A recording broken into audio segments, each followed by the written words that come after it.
Sir ಇದು azolla ಅಂತ ಹೇಳಿ, ಇದು ಬಂದುಬಿಟ್ಟು ನಾವು ಹಸುಗಳಿಗೆ, ಕೋಳಿಗಳಿಗೆ, ಕುರಿಗಳಿಗೆ ಎಲ್ಲ ಇವುಗಳಿಗೂ ಯೂಸ್ ಮಾಡ್ತೀವಿ. ಮೀನುಗಳಿಗೆ ಸಹ ಯೂಸ್ ಮಾಡ್ತೀವಿ. ಇದೇನು ಅಂದರೆ ಒಂಥರ ಫ್ರೀ ಆಫ್ ಕಾಸ್ಟ್ ಇದ್ದಂಗೆ. ಕಾಸ್ಟಲ್ಲಿ ನಾವು ಪ್ರೊಡಕ್ಷನ್ ಮಾಡೋದು ಫುಡ್ಡನ್ನು. ಏನು ಅಂದರೆ ನಾವೀಗ ಒಂದು ಸಣ್ಣದು 10 ಟ್ಯಾಂಕ್ ಮಾಡ್ಕೊಂಡು ಏನು ಮಾಡ್ತೀವಿ ಅಂದರೆ ಒಂದು 1/4 kg ಆಗೋಷ್ಟು ಅಜೋಲಾನ ಇದರಲ್ಲಿ ಬಿಡ್ತೀವಿ ನಾವು.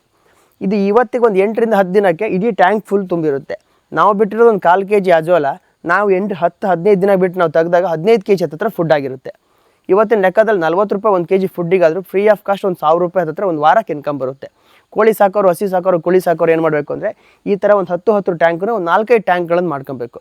ಮಾಡ್ಕೊಂಡು ಪ್ರತಿದಿನವೂ ಅಷ್ಟೇ ಒಂದೊಂದು ಟ್ಯಾಂಕಿಂದ ತೆಗಿಬೇಕು, ಒಂದು ಸ್ವಲ್ಪ ಬಿಡಬೇಕು. ಹಾಗೆ ಇದನ್ನು ಮುಂದೆ ರೊಟೇಷನ್ ಮಾಡಿ. ಇದರಲ್ಲಿ ಏನಂದರೆ ಸಾರಜನಕದ ಅಂಶ ಜಾಸ್ತಿ ಇರೋದನ್ನು ನಾವು ಕೋಳಿಗಳಿಗೆ ಹಾಕೋದ್ರಿಂದ ಏನಾಗುತ್ತೆ ಅಂದರೆ ಮೂಳೆಗಳು ಸ್ವಲ್ಪ ಟೇಸ್ಟ್ ಬರುತ್ತೆ ಮತ್ತು ಮಾಂಸ ಬೆಳವಣಿಗೆ ಆಗುತ್ತೆ. ಇವತ್ತು ನಾವು ಮಾರ್ಕೆಟಲ್ಲಿ ಇಂಥ ಇವುಗಳನ್ನ ಪ್ರೋಟೀನ್ಸ್ಗಳಿದಾವಲ್ಲ ಅವುಗಳನ್ನೆಲ್ಲ ಪರ್ಚೇಸ್ ಮಾಡೋಕೆ 400 ರೂಪಾಯಿ ಪರ್ ಲೀಟ್ರಿಗೆ ಹೇಳ್ತಾರೆ.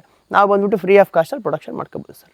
ಇದು ರೈತರು ಎಲ್ಲಿ ಸಿಗ್ತದೆ, ಹಾಗೆ ಹೇಗೆ ಮಾಡಬೇಕು ಇದನ್ನು ಅಂತ?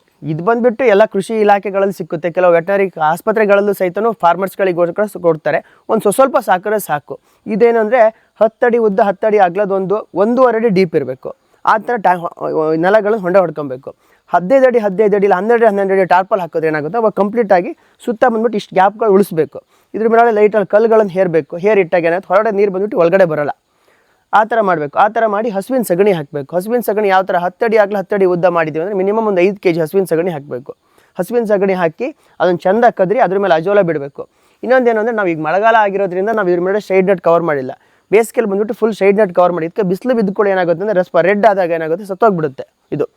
ಅದಕ್ಕಾಗಿ ಯಾವಾಗಲೂ ಇದಕ್ಕೆ ಬಿಸಿಲು ಬೀಳಬಾರ್ದು ಡೈರೆಕ್ಟಾಗಿ. ಅಂದರೆ ಬಿಸಿಲು ಬಂದುಬಿಟ್ಟು ಬೇರೆ ಫಿಲ್ಟರ್ ಆಗಿ ಬೀಳಬೇಕು, ವಿನ ಡೈರೆಕ್ಟ್ ಬಿಸಿಲು ಬೀಳಬಾರ್ದು. ಹಾಗೆ ಇದರಲ್ಲಿ ಏನೇನು ಪ್ರೋಟೀನ್ಸ್ ಇರುತ್ತೆ ಅಥವಾ ಯಾವ ದನಗಳಿಗೆ ಏನು ಹೆಲ್ಪ್ ಆಗುತ್ತೆ ಸರ್? ನಾವು ಹಸುಗಳಿಗೆ ಮತ್ತು ಇವುಗಳಿಗೆ ಸಾರಜನಕದ ಅಂಶ ಜಾಸ್ತಿ ಇರೋದ್ರೆ ಹಾಲು ಪ್ರೊಡಕ್ಷನ್ ಹಸುಗಳಿಗೆ ಬರುತ್ತೆ. ಇದು ಮುಂಚೆ ಬಂದುಬಿಟ್ಟು ಹಸುಗಳಿಗಾಗಿ ಅಜೋಲಾಗಳನ್ನು ಯೂಸ್ ಮಾಡ್ತಾಯಿದ್ರು. ನಾವುಗಳು ಹೇಗೆ ಅಂತ ಹೇಳಿದ್ರೆ ಏಕದಮ್ ಕೋಳಿಗಳಿಗೆ ಹೊಸಬ್ರು ಈಗ ಯಾರೋ 11% ತೊಗೊಂಡೋಗಿ ಕೋಳಿಗಳಿಗೆ ಹಾಕೋದ್ಕೊಂಡು ತಿನ್ನಲ್ಲ. ನಾವೇನು ಮಾಡ್ತೀವಿ ಅಂದರೆ ಅದಕ್ಕೆ ಅಭ್ಯಾಸಗಳು ಮಾಡ್ತೀವಿ. ದಿನ ಏನು ಫುಡ್ ಹಾಕ್ತಿರ್ತೀವೋ ಅದ್ರ ಜೊತೆ ಸ್ವಲ್ಪ ಮಿಕ್ಸ್ ಮಾಡಿ ಹಾಕಿ ಅಭ್ಯಾಸ ಮಾಡೋದ್ರಿಂದ ಈಗೇನು ಎಷ್ಟೊತ್ತಿಗೆ ತೊಗೊಂಡೋಗಿ ಹಾಕಿದ್ರು ತಿನ್ನುತ್ತೆ ಸರ್. ಮೇಯ್ನ್ ಏನು ಅಂದರೆ ಹಸುಗಳು ಅಷ್ಟೇ, ಇವುಗಳು ಚಿಕ್ಕ ಹಸುಗಳಿದ್ದಾಗಲೇ ಅಭ್ಯಾಸಗಳು ಮಾಡ್ಬೇಕು ನಾವು.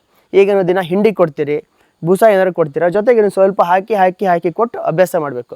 ಮತ್ತೇನು ಅಂತ ಹೇಳಿದ್ರೆ ತಗೊಂಡೋಗಿ ಡೈರೆಕ್ಟಾಗಿ ಕೊಡೋಂಗಿಲ್ಲ. ಒಂದ್ಸತಿ ವಾಶ್ ಮಾಡಬೇಕು. ಇದನ್ನು ತಗೊಂಡೋಗಿ ಫ್ರೆಶ್ ನೀರಲ್ಲಿ ಒಂದು ಬಕೆಟಲ್ಲಿ ನೀರು ಇಟ್ಕೊಂಡು ಅದಕ್ಕೆ ಹಾಕಿ ಅದರಲ್ಲಿ ಒಂದ್ಸತಿ ವಾಶ್ ಮಾಡಿ ಹಸುಗಳಿಗೆ ಕೊಡೋದ್ರಿಂದ ಚೆನ್ನಾಗಿ ತಿನ್ನುತ್ತೆ. ಇಲ್ಲ ಅಂದರೆ ಅದರಲ್ಲಿ ಹಸುವಿನ ಸಗಣಿ ಇರೋದ್ರಿಂದ ಸ್ಮೆಲ್ ಇರುತ್ತಲ್ಲ ಅವಾಗ ತಿನ್ನಕ್ಕೆ ಮನಸ್ಸು ಬರೋಲ್ಲ. ಹಾಗಾಗಿ